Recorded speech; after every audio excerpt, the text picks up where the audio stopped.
Hello, and welcome to the Podcast of Champions. I'm your host, Lord Deathman, and tonight we are going to continue our Infinity Saga review series with the film that I think sparked a lot of debate over the last 15, 16 years since it has come out.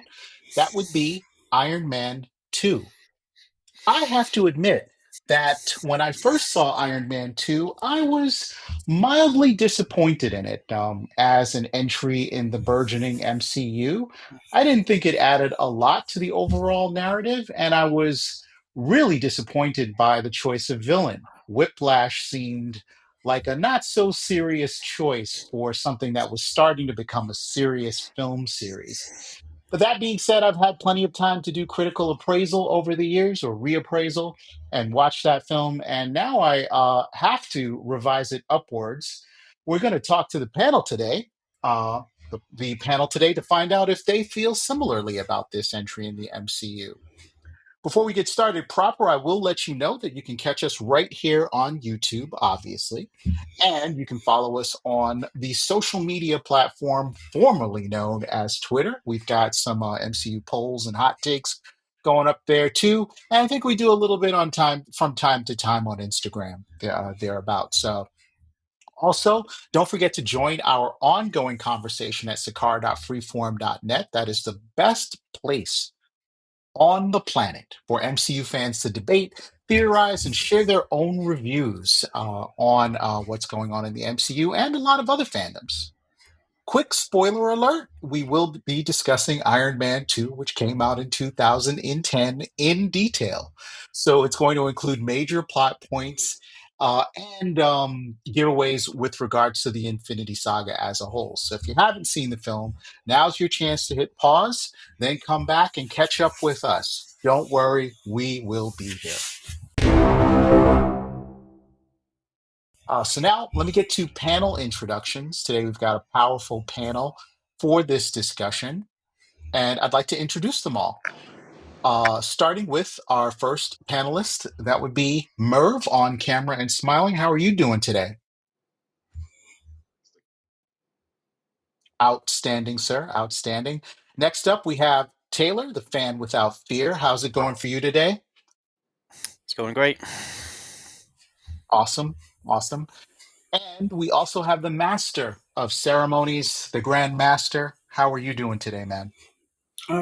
Yeah, good. All right. All right. Don't make me doubt it. Are you ready to talk some Iron Man 2 today? Yes, I am. Outstanding, sir. Outstanding. And last but not least, certainly not least, we have a little bit of feminine energy on today's panel. The lovely Loki's mom is also joining us for the discussion. How are you doing today? Doing really well, and rather ironically. Fair enough. Fair enough. I got that. I got that reference. Thank you. That's Um, another movie.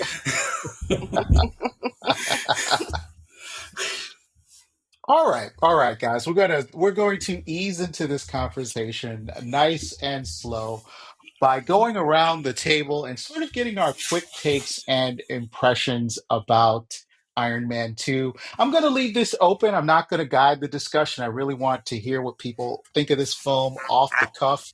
You can talk to me about how you felt about it when you first saw it or what your modern day take on it is. Feel free to stretch your legs in this conversation. Let's start with Loki's mom. Yes. Well, what I find really fun about watching these movies that were put out. I'm sorry. When did this movie come out? It was in. 2010, I believe. Yeah. Okay, so yeah, we're looking at 15 years ago, and how oddly prescient these stories can be. I mean, there was like a little snippet of a cameo of Elon Musk in the That is right. and of course, this was before Elon was in his current position in the world, and so yeah, I found that really odd and strange and ironic. Um, yeah, other things, Whiplash. Yeah, we got to see Mickey Rourke in between his facelifts. I think you should have left it at that. He didn't look that bad. I shouldn't talk about that. Bless his heart. Mickey Rourke's a wonderful actor, and I was just so happy to see him in He this is. He movie. is. And more power to him. And I hope he makes many more movies throughout his career. But yeah, otherwise, I did like it. I think I agree with you. I think it was like, well, what's this movie for? But it does reset Tony back to his old egotistical self that he's sort of had gotten away from a little bit in Iron Man 1, but yet it just comes roaring right back in the worst possible way. Of course, he's dealing with some things with his health and everything, but yeah, it was a little odd, but it worked out. It worked out. Yeah, yeah, and I think time has been kind to this entry. It's got a great supporting cast. We see John Slattery is in this. We get Hmm. introduced to Scarlett Johansson's Black Widow. We had Sam Rockwell in this cast. Clark Gregg comes back. Even Gary Shandling is in this movie, I love which I Gary. just Oh, rediscovered, upon rewatching it recently. So it had a lot going for it. But yeah, I think those are two excellent things to point out, the Elon Musk cameo, because I think in 2010 at least, Elon Musk was the closest equivalent we had to an Iron Man in real life. I'll let everybody, speculate on that for the modern day. But yeah, those are two very vivid memories to bring up about that. And thank you for your quick take there. Merv, I'm going to jump to you to get your quick assessment of Iron Man 2. Has this aged well for you, or is this still kind of one of the middling entries, as it sometimes has a reputation for? Historically, I'd have to agree with your initial assessment, which was that I've ranked this several times at or near the bottom of my overall MCU list. This was never one of my favorite movies. I never thought it offered anything more than the initial Iron Man did. And at the time, especially, I was looking for more of the world building as opposed to a straight up Iron Man story before we get, some of the ones that came afterward. I thought it was even a questionable move back then where they went with a sequel first rather than like continue to build what would become the Avengers. Yeah. However, this latest rewatch completely 180'd my opinion on this Oh movie. wow. I Oh found it wow. highly enjoyable. I love the chemistry between Tony and why am I drawing a blank on her name? Pepper. Yep. I love Gwyneth Rhodey in Paltrow's this. Pepper Potts. Yep. Yeah. Yeah, I love Rhodey in this, even though he's confirmed a Skrull, right?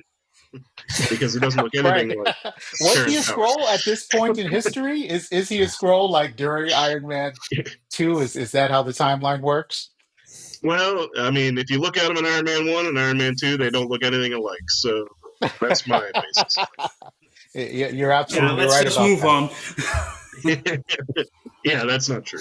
But yeah, for whatever reason, several things really clicked with me this latest rewatch, which was only like a couple of months ago. So for like 15 years, I've thought nothing but the not worst. It's still always going to be everything in the MCU has been entertaining for the most part.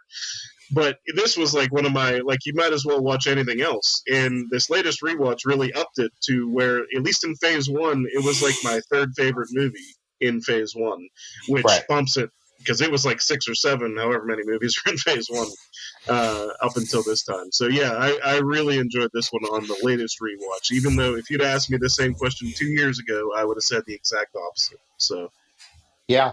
I'm right there with you. It's such a incredibly fun entry in the MCU. And I think I was totally off the mark in terms of it contributing to the overall Infinity Saga. And just what a love letter to comic book fans in terms of some of the deep cuts that we get. Like the fact that they felt that they could use Whiplash, right? meant that somebody was really crate digging to come up with that. I mean, not the Titanium Man, not Crimson Dynamo. They said, yeah, we're going to use the dude with the whips. But thank you for that quick highlights and assessments. I'm going to move on to our next champion, Grandmaster. What's your appraisal of Iron Man 2? Okay, there are 54 outings in the MCU at the current moment. Number 55 comes out in a few weeks. Yeah, 55. This was number 3. Um, I have a ranking on my phone. Every time there's a project finish, I move it in, and upon rewatch, stuff will move up and down, stuff like that. Currently, Iron Man 2 sits at number 47 out of 54. Oh, But I will not call a movie that has Sam Rockwell in it bad. That is not possible. That's simply not possible. Sam Rockwell is one of my favorite actors working today, and he is highly, highly, highly underappreciated in Hollywood, and should be getting a lot more praise and a lot more big roles and a lot more money, in my humble point of view. Um, I also will say that Scarlett Johansson's Black Widow never looked better than in Iron Man 2, which is absolutely not important, but I do want to point that out. oh, it's And important. It's important. Look, you yeah, like that curly hair. There's yeah, nothing wrong with that. yeah. And it's and Iron Man 2 is a lot like Avengers 2, Age of Ultron. It may not be the best movie. I think it's the worst Iron Man movie, and worst is with accolades. Like Age of Ultron is the worst Avengers movie. It may not be the best movie when it comes to when you look at it as a movie, but it's so incredibly fun to watch. And in the end, that's the most important thing. That if you watch a movie, it's fun to watch. And well, Iron Man 2 is certainly that. And yeah, I just love it that Marvel isn't shying away like they did in Captain America: Brave New World, and they did it first in Iron Man 2. Oh, we have recast or an actor for some reason or another. Of course, the one in Brave New World was a little bit more forced than the one in Iron Man 2, and they just mention it during the movie and just indeed move on. And I like that a lot. It kills all debate. So yeah, Yeah, overall, um, yes, it's not my favorite MCU project, not even close. But I still like it though. fair enough. Fair enough. I'm going to put you down for having a complicated relationship with Iron Man 2, which we are definitely going to unpack with you in the deep dive. But last and certainly not least, Taylor, let's get your quick and initial impressions of Iron Man 2. What do you think of this film 15 years on? Well, unlike some of you younger guys, apparently my brain was fully formed the first time I watched this movie. So I loved it the first time, and I still love it. Nah, it's a great movie. It's a great sequel. It does just enough expanding of the universe. You know, of course, it introduces back Black Widow. We get a lot more of Nick Fury in this one than we had up to that point. It introduces War Machine, who, of course, becomes a huge part of the MCU. And Yeah. then it introduces some of those little side characters, like the senator, played by Gary Shandling, and Sam Rockwell's character. I thought Whiplash was a great villain. When I heard it was going to be Whiplash, I said they're going to have it's just going to be a tremendous amount of fun having him. I thought Mickey Rourke did a great job. I mean, the man loves his bird, and you can't blame him for loving that Yes. bird. Okay, and the way he just totally totally used Sam Rockwell's character to get what he wanted, so that he could have his plot to destroy Iron Man, and the whole battle with the drones was all fantastic. I have no complaints really about this movie at all. It's just a extremely fun movie, and it's not. How do I put this? The MCU was always looking at the long picture. You know, Yeah. they didn't feel like this movie had to be some huge top. We have to go way over the top and do way more than we did in the first Iron Man, and it has to be bigger and more universal and everything. No, they said this is the next step. It's not a bigger step than the last step. It's just the next step. And they didn't try to overdo it or overstuff it. And I think they just did a good job of slowly developing the character of Tony Stark and the world around him. Yeah. Yeah, I agree with you 100%. They calibrated this effort perfectly. But I will say, even though this is like a smaller to medium scale type film adventure, they still managed to get a ton of work done in this. The two new characters, War Machine and Black Widow. We have a brand new villain. We unpack more about Tony Stark and Howard Stark, his father, and their relationship. The film is no slouch in the development phase for the character and for the universe overall. So while I do agree with you, I also think that this film did a lot of work to broaden the overall MCU narrative. So now that we've got quick impressions out of the way, and we can see that we've got a couple of panelists on one side of the argument, some in the middle, and some on the other side. We're going to see how this plays out in deep dives. I'm going to start with you, Grandmaster, since I think you have the most complicated relationship with this film. How did you feel about the introduction of Black Widow in this film, the recasting of Lieutenant Colonel James Rhodey Rhodes, who we've touched on a little bit, and what did you think of Danko? I think that is the character Ivan Danko. Is it? I forget the last name, or is it Vanko with a V? I'm Vanko. sorry, it is Vanko with a Yeah, I V. think it's Banco or Banco. Yeah. Yeah, I think it would be Vanko in Russian, but of course it was Vanko in Hollywood. But okay, first up, I have a question for the panel. Can you all make salute? Yes, we make salute. Okay, Salute! that's good. But anyway, yeah. First up, the recast. I think Terrence Howard still regrets it, although he will never admit it. That Yeah, he was greedy and had a big ego because it does seem like sour grapes on his part for sure. yeah, and the casting choice of Don Cheadle was excellent. Don Cheadle for me is War Machine. Every time we get to that scene when I rewatch Iron Man 1 and he says, "Next time, baby," I say, "Not for you." That's an automatic response while I'm sitting on the couch. So, yeah. quick, quick, That's all. Hmm? quick divergence. What would you say to a Terrence Howard appearance in Secret Wars as alternate War Machine? Oh, I Yes or wouldn't no? mind it. I actually would laugh. I would really much laugh, but I don't think that will happen. But Yeah. anyway. um, then Ivan Vanko.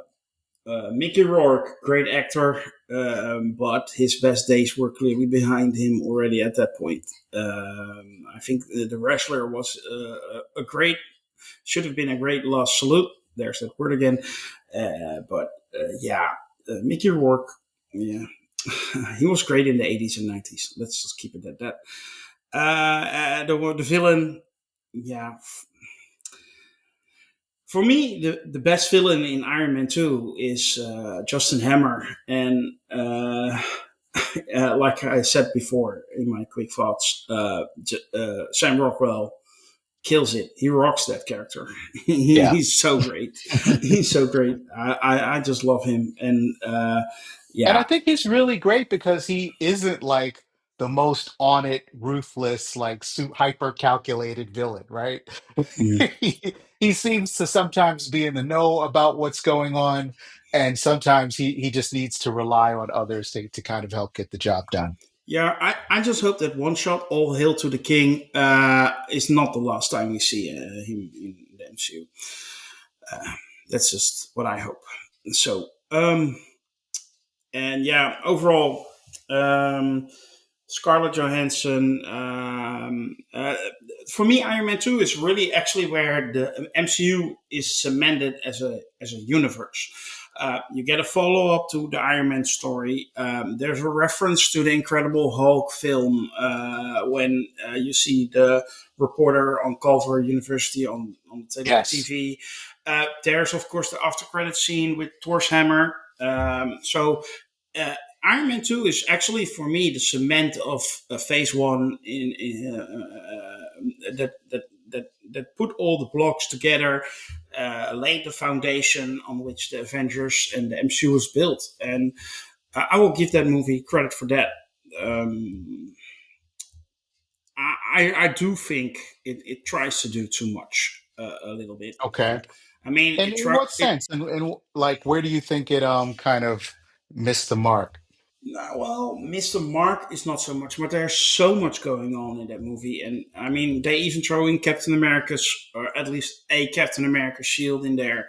Um, um, they retcon the element that Tony Stark create in his home. By the way, he builds a super collider in his villa.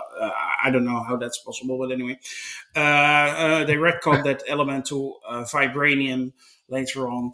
Uh, it's like they want to say, this is a rich universe, and we're going to give you a lot in the future, and here you get like a sneak peek here, a sneak peek there, and yeah, a little bit less and a little bit more focus on Iron Man because Tony is hardly in the suit. Would have been great. It feels a lot of the critique always is like um, Captain America: Civil War is not a Captain America movie. It's Avengers 2.5 movie. I While actually Captain America: Civil War is very much a Captain America story. Iron Man 2 suffers more from being like an MCU setup movie than it is an actual Iron Man movie because Tony is hardly in the suit. So yeah, he shows up in the suit at the exposition. He has a fight with Rhodey, and then we have the final scene, and basically that's it. So all in all, maybe 10 minutes or so that he's in the suit in the whole movie, and that's a little bit not so much for an Iron Man movie, in my view. So, and there's a lot of focus on Tony Stark, the character, which I really like. I really like his exploration of the relationship he has with his father. Yeah, When he watches that movie, that is a very emotional moment, and I always enjoy that. When Tony actually hears his father say, "My greatest creation will always be you," yeah, that's amazing stuff. And I don't mind. And yeah, um, the most funny part of the whole Iron Man movie is Iron Man 2 movie is when Happy and Black Widow go into the building, and Happy is trying to fight that one guy, and I got him, and then he sees like 20 security guys, which come out of nowhere, literally in some points of the fight. that's true. That is um, true. um, it works on camera, but in real life it wouldn't make sense. But anyway, Natasha took out like 20 guys. That's so funny. That scene always cracks me up. And yes, I also would drive off the road if Scarlett Johansson was changing her clothes in on the backseat of my car. So that's there. Um, in the end, yeah, like I said, it's a fun movie. It has flaws. I do think it tries to do too much, uh, but yeah, I can't fault it because it is for me the real beginning of the MCU where everything started to grow. Yeah, to really be connected, and I do think we have to give props to Scarlett Johansson for taking on Black Widow as a character. I mean, for a minute they were trying to balance a hypersexualized sort of character with a character that can be taken serious. I'll just end the rant by saying it's no surprise that Scarlett Johansson became one of our top sort of female action stars. Based on her work in this entry of the MCU. Anything else stand out to you, Grandmaster, in terms of hot takes on Iron Man 2? Um, well, no. It's a fine entry in the MCU. Um, I would say it's only the Incredible Hulk is a less interesting movie for me in Phase One, and um, uh, but yeah, I still like it though. Fair enough. Fair enough. Thank you so much for those thoughts. We're going to move on to our next champion in terms of a deep dive on Iron Man 2. And Merv, you got the detail. Let's talk about this film. From your point of view, I would love to sort of ask you how you felt about Tony's personal struggles in this film, his health crisis, and his relationship with his father, and wherever else you want to go in your deep dive analysis of Iron Man 2. Uh, so Iron Man 2, as I think it was really great expansion on the Tony Stark's character. For one, everything about his personal life we get follows up on, or it deepens tremendously. His relationship with Pepper, I already mentioned. I think that was a strength of this film, and they finally do get together, which was a good thing to take their time with in the first film. But I thought there was a good payoff for it here. Uh, Throughout the entire of Iron Man 2, his angst with both Pepper and Rhodey really drove that home. It was kind of the thing where he thinks he's going to die, so Yeah. he is putting all these pieces into positions, and he's dealing with it via booze and just kind of disconnecting from people, and they don't like that, and so without them knowing, they kind of shut him out of their lives and stuff like that. And it's pretty emotional in some spots because he comes really close to confessing that. But whenever he finally does, obviously, everything's hunky dory. But I really liked, the fact that his closest people, being Pepper and Rhodey, are basically at odds with him for a good half of this film. I liked all the stuff dealing with his father, and obviously that gets touched on throughout the entire Tony Stark arc, throughout the rest of the Infinity Saga. His relationship with his father is a defining characteristic of who he is, whether he likes that at times or not. So I thought that was all interesting. If this film has any weak points at this point, and I think I agree with Grandmaster, Justin Hammer is a strength of this film, and I actually like Whiplash, but the problem historically for me was that Whiplash always felt like a glorified henchman, and he still does, even though I still like him. But when you pair that with the complete fabrication of a Tony Stark clone that is Justin Hammer's character in this film, which is hilarious, they work together really well. Justin Hammer is so insecure about who he is in comparison, especially with Tony Stark, that it comes across hilariously. And then Whiplash is obviously, really good at killing people, and he's also really smart. So he comes across as a strong villain. It's just I think there are stronger villains out there. I think that's kind of a running problem of early MCU, is that outside of Loki, there's not that many really great villains.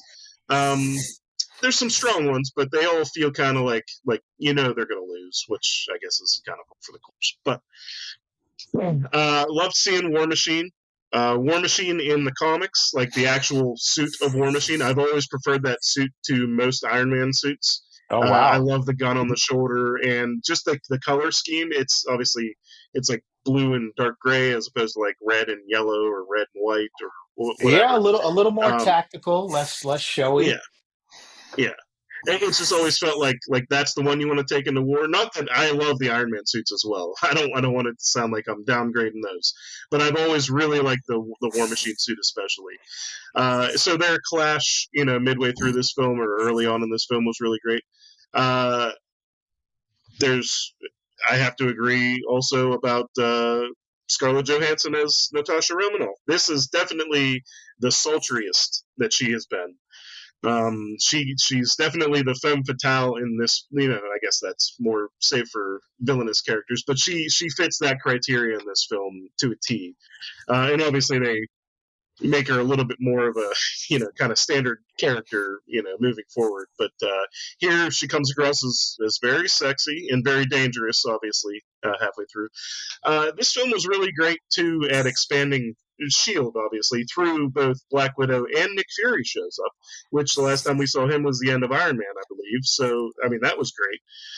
Just seeing some of the scenes with him and Coulson is back again. And I didn't realize this until I think Grandmaster mentioned it, but him picking up the shield in Tony's lab and then Tony using it as like a table prop. Uh, didn't never put two and two together that Coulson was also like the biggest Captain America fanboy in the MCU. So him actually holding like a prop from probably actual Captain America history, that had to be amazing for him, you know. And I never even put that together until just hearing Grandmaster speak now. Um, yeah, this film, like I said, in years past, I never really put two and two together as far as like how much it meant to Tony Stark's character for one, but also just the general MCU world building. But this time around, it just everything clicked for me, and I still think there's a little bit of weakness in like, and it's a running problem, like I said, with Iron Man's villains. None of them ever feel like they're gonna come close to winning for me. Right. You know, none of them feel like they're up to Tony Stark's level of herodom, put it that way. But as far as like, you know, Justin Hammer goes, he was hilarious, and Flash was formidable. But you know, I never for once thought that he would do anything significant in the film. Yeah, it's Uh, really funny how that film goes out of its way to say that Justin Hammer is uncool Tony Stark. yeah, yeah, and his delivery obviously is fantastic on it. He really is like the generic version of Tony. It's like, you know, we've got Tony Stark at home. That's what Justin Hammer is. You know what I mean? We don't need Yeah, Tony Stark. We've got Tony Stark at home, and it turns out to be him. yeah, So yeah, I mean, this movie is just fun. It's really fun. You know, I guess the final fight. It's fun seeing, you know, War Machine and Iron Man go toe to toe with a bunch of drones. But again, that feels like it's really close to the ending of the first Iron Man, which I guess it's just kind of the way that heroes and villains work, is that they pretty much face their direct clone. You know what I mean? It's throughout every superhero media, so it's hard to really even be that critical of it. But you know, it was really fun seeing all the you know, blasting in the park between back to back Iron Man and War Machine at the end there. And yeah. overall, yeah, like I said, this movie really moved up on my rankings on this latest rewatch. I really found a newer appreciation for it that I didn't have before. Indeed, indeed. Before I let you go, first off, let me thank you for that incredible analysis there. But I think one of the aspects of this film that might get sort of fallen in between the cracks is Ivan Danko, or Vanko. I keep giving him a D instead of the V, but Ivan Vanko's character has a legitimate beef with Tony Stark in terms of a kind of stolen technology that his father had created that apparently the Starks appropriated. What did you think of that subplot? Was that kind of strong enough to make you feel any kind of sympathy for Whiplash as a villain, or did that kind of just go in one ear and out? It's probably more towards the latter. You know, it's definitely a good premise for, or whatever, background for his motivations behind everything. And I really thought the character itself was portrayed pretty, you know, menacingly. And like, you know, whenever he's left alone with Hammer's guards, you know, you just know they're going to wind up dead. You know what I mean? And then you see them like hanging from Right. something in the background as Yeah. he's spitting his bird. And you just know like he's formidable. And I thought that was a good enough motivation for him to get going on his revenge tour or whatever you want to call it. I don't know if that goes anywhere. Obviously, like I've read some comics where like Iron Man tech gets stolen a lot, you know, over the years, Yeah. or copycat and stuff like that, and it gets used in horrible ways. So he basically Iron Man goes out on a vendetta to get all of it back. And they could have been leading down that path once upon a time, or something like that. So there was a little bit of shades of that, also with like him like abusing alcohol. You know, Yes. there were a little bit of shades of that they didn't really like follow up on, or go deeper into, I should say. Just kind of surface level stuff. But yeah, I mean, just is more in one ear and out the other at the end of the day, especially whenever he winds up, you know, deceased by the film's ending. So enough for him to get be a villain in a film, though. Indeed, indeed. Thank you so much for this insightful commentary. I am going to jump to our next champion in terms of getting the deep dive analysis on Iron Man 2, and that would be Loki's mom. As we touched on lightly, talking to Merv, Iron Man 2 was actually supposed to be something of a showcase for Tony's alcoholism, which I think, even if you're not a comic book fan, I think most people in the popular culture know that Tony Stark during the 80s, late 70s went through a bout of alcoholism in a storyline called Demon in a Bottle. Do you think that they address that adequately in the film? And, on top of that, can you give us your deep dive analysis of the film and where it ranks for you in the MCU pantheon? Yeah, I didn't really think about that, about his addiction problems. I don't think that was really emphasized here. Well enough, yeah. No, well, I don't think they mean for Tony Stark in this iteration to be an alcoholic, because we don't really see signs of that going forward. Because remember, we're watching this from the perspective of having seen all the other movies up to um, Endgame. So when you think back on it, and the film is just loaded with this stuff, and I think it probably hampered it at the time because, well, what's all this stuff mean? It was confusing, a lot of characters coming out everywhere. I will say that they really introduced Don Cheadle into Rhodey's part real well. I mean, I thought that was just seamless how they did, and witty, and and he says, "Deal with it." This is whatever, I can't remember the lines, but he essentially is addressing the audience in a way, or the Yeah. fandom's questions. And then, of course, it's just that Senate hearing. I think that was really probably one of the best scenes in the movie, where it went back and forth between Justin and Tony, and Tony's being a smart ass, and Justin's, he's being a typical his clown self. And then Senator Gary Shandling is presiding over the hearing. And um, what I found odd, now again, a reminder that this was put out in 2010, and the language and the arrogance that the characters were showing in that hearing, I don't think we would have seen that in real life. Right. However, things have certainly changed since then.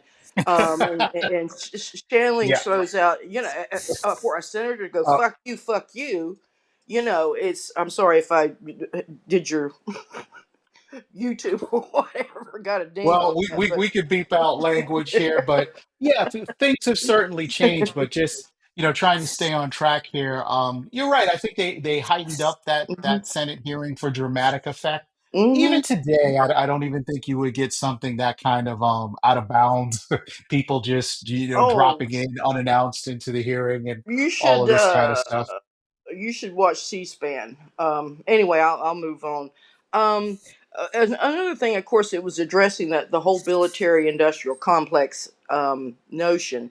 Now, remember, we don't know that the aliens are going to start invading in the next few years. Maybe Shield does has some ideas or something, or I don't even think they're expecting the invasion, but at least Shield and uh, Samuel L. Jackson's character, Nick Fury, they know that aliens exist and all that, Yeah. but the general public does not. I don't think Tony Stark does. Um, his dad probably did, because he was involved with, which we're going to find out later, with the Tazarac and all that. So a lot of things have been kept from Tony and from the world at large, and um, we don't really see that happening yet, but it foreshadows it, and where it was going. Of course, the very ending end credit, I believe, is where um, they find the hammer, which we'll pick up in the next movie. But anyway, in addition to that, I think they also, Natasha Romanoff, is that her name? Black Widow. Her introduction was really well. We don't really know her backstory yet, but she just like lands. I mean, kabam! She just embodies that character and really becomes a part of that Yeah. movie. And nobody, I mean, everybody's happy that she's there. And of course, she's a great fighter, and she's, in way she can use her jujitsu or whatever it is, and she's just Yeah. like doing everything with her And legs, basically. and she's However, great with a can of bug spray. Get a guy right in the face. yeah, yeah, just very, we don't know. We haven't learned, though, at this point, how she got all her fighting skills and everything. But there's one thing that she will never have over, and that's Pepper Potts' long legs. I mean, I think Gwyneth Paltrow has more legs than she does body. But anyway, yeah, her character again, she's booted up to CEO, and of course their love story between her and Tony begins to blossom. Of course, it's the back and forth, this snarkiness that continues, which is their witticisms, and I always like the characters are kind of like those 1930s movies where William Powell and Myrna Loy, they're always making these witty comments to each other or whatever. So Yeah, Thin I Man territory. yeah, and let's see. I would like that they would Terrence Howard. I do think that if they do bring Kane back in any shape or form going forward, I think Terrence Howard should play that part. I'm just gonna put that out there. I think he would be perfect for it. It would Um, surprise the crap out of fans if, like, the face, they do the thing with the helmet where it like dissolves and it's Terrence yeah. Howard instead of Don Cheadle. I think that would be the greatest gag. And I'm not so there's the stick up my butt as an MCU fan for continuity. I think I could roll with a gag like that if it just happened for a few seconds. I would actually like that. Yeah, as far as that, I think that's basically what I was my deep dive into it. Yeah, Again, I and think and it's that like I said, I think the movie really it has gotten better on rewatch, but only if you've seen the sagas. I mean, right. you sort Oh, of have to see yep. everything. So whether I they think meant to that's a do fair that assessment. Yeah. or meant to put all that stuff in there or not, and it just was happenstance, and a lot of it just kind of worked out. I don't know, but as far as that goes, it was well done. All the Chekhov guns and everything they inserted for the series going forward. Yeah, there's I'll share with you a moment that has always seemed a little weird to me is when Tony discovers that he's created this new element and he's kind of like satisfied with himself. He does this really theatrical gesture, like he was in a production of Riverdance, and he kind of like stretches his arms out and he's like, "Ta-da!" And I'm like, okay, that looked really theatrical. So, I always get a giggle whenever I think about that. But all right, I think, in your deep dive, we've established that, Tony might like strawberries even more than he likes alcohol. So, at least in the Disney universe, his alcoholism was dealt with quite quickly Well, no, in I'm Iron not Man saying 2. Tony was an angel. I'm just saying he wasn't an alcoholic, but he was definitely had his ego addiction and his partying addiction and wanting to be and all that. So yeah, that's where that problem his problem came in. So I think they de-emphasized the alcoholism and emphasized his ego. Indeed, indeed. Thank you so much for that searching critique of Iron Man 2. Last but not least in the deep dives, we have to get to Taylor. And Taylor, you and I have to talk about Monaco and that beautiful love letter to every kid who ever picked up an Iron Man comic book, maybe during the late 70s on into the 80s. We saw a man get into a suit of armor that came out of a suitcase. I mean, didn't that just fill your heart with joy, Taylor? Yeah, actually, I didn't have much else to add except that. You took the words out of my mouth. That action scene on the racetrack was really spectacular, and it did a great job of establishing Venko and you know how much of a threat he was. Not a overwhelming threat at that point, but a significant threat. So Tony was in deep trouble, but he had his suit in his suitcase, and he was able to, you know, think his way out of it and fight his way out of it and subdue Vanko at that point. After, like I said, a really spectacular action scene. Yeah, it And really I, is. Even down to the way that they make the suitcase into something that it's almost like slapstick, where they can't quite get to it quickly enough to solve the yeah, problem. It yeah, was just absolutely. beautifully orchestrated.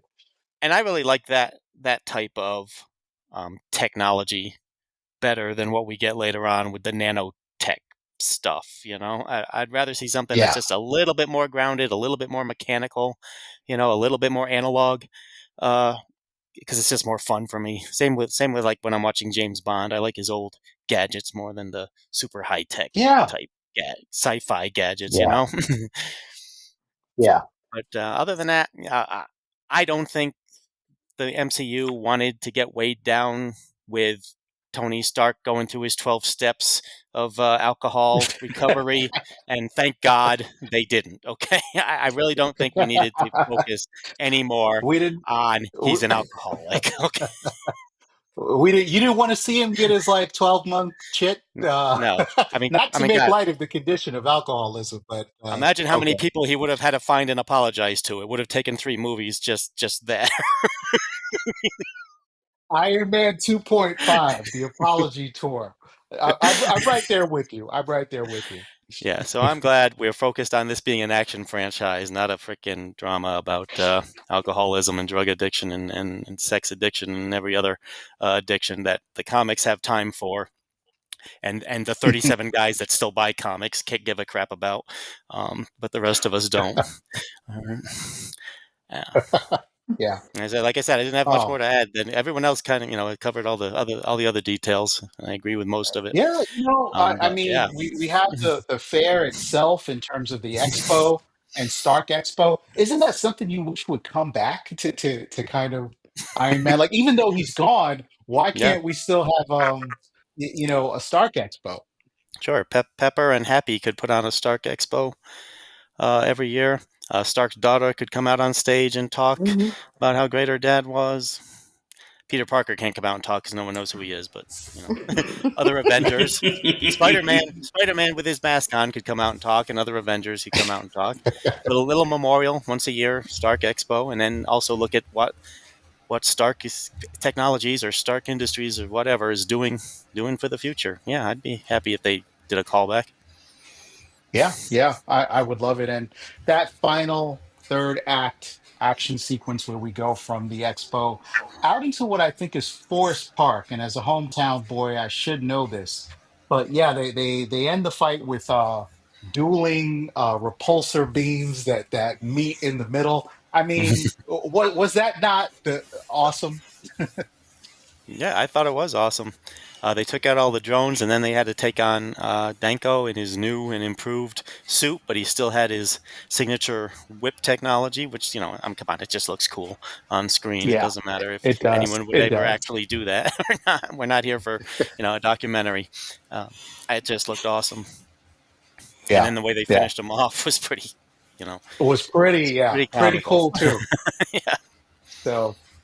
Yeah, I don't think that film gets enough credit for its special effects, for its locations. But you're right. I think we've picked the bone clean in terms of Iron Man. Nothing left to do from the panel other than to go around the table and see what we've got going on in terms of ratings.